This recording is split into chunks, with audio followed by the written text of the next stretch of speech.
Hey everyone!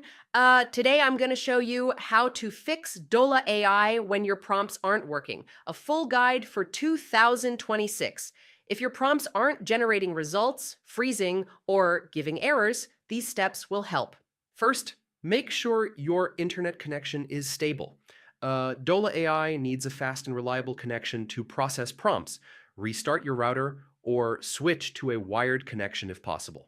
Next, restart your browser or the Dola AI app.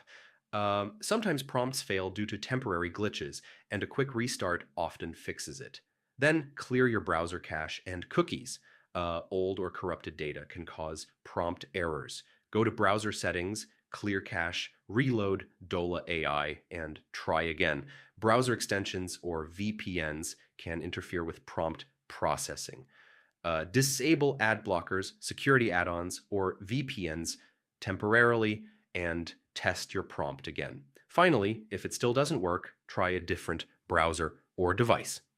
Switching from Chrome to Edge or using another PC can help figure out if the issue is local or account-based. And that's it. These steps usually fix Dola AI prompt issues. If your prompts are still failing, contact support. They can check account-specific problems.